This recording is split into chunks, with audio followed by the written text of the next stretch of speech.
আজকের এই ভিডিওতে গরম ভাত দিয়ে বানিয়ে ফেলবো নরম তুলতুলে চিতই পিঠে। বাড়িতে খুব সহজেই এই রেসিপিটি বানিয়ে উপভোগ করতে পারবেন। আশা করি চিতই পিঠের এই রেসিপি আপনাদের ভালো লাগবে। রেসিপি ভালো লাগলে চ্যানেল সাবস্ক্রাইব করে পাশে থাকতে ভুলবেন না। নমস্কার বন্ধুরা, পিনাজ হেসেলে আপনাদের সবাইকে স্বাগত জানাই।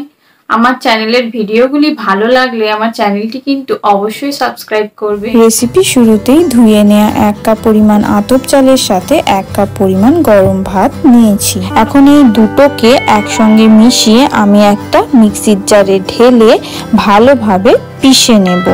আপনারা চাইলে এই কাজটা শিলনোড়াতেও করে নিতে পারেন। ভালোভাবে পেশা হয়ে গেলে এখন আমি একটা পাত্রের মধ্যে ঢেলে নিচ্ছি। পাত্রের মধ্যে ঢালা হয়ে গেছে। এখন এর মধ্যে দিয়ে দিচ্ছি স্বাদ অনুযায়ী লবণ।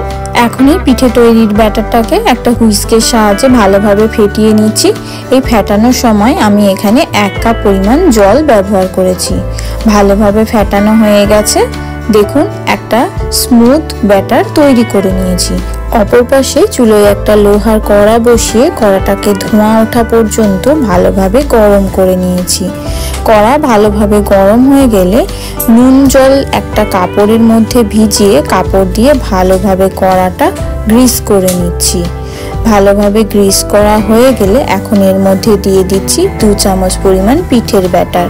পিঠের ব্যাটার দেয়া হয়ে গেলে উপর থেকে ঢাকা দিয়ে দিচ্ছি 2 থেকে 3 মিনিটের জন্য। 3 মিনিট পর ঢাকনা খুললেই দেখবেন পিঠে কিন্তু ফুলে একেবারে তৈরি হয়ে গেছে। এখন হালকা হাতে আমি পিঠেটা একেবারে তুলে নিচ্ছি।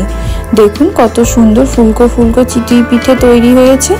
এই একইভাবে আমি সমস্ত পিঠেগুলো তৈরি করে নেব। আশা করি চিতই পিঠের এই রেসিপি আপনাদের ভালো লেগেছে। রেসিপি ভালো লাগলে আমার চ্যানেলটি কিন্তু অবশ্যই সাবস্ক্রাইব করবেন, সাথে লাইক কমেন্ট শেয়ার করতে ভুলবেন না কিন্তু।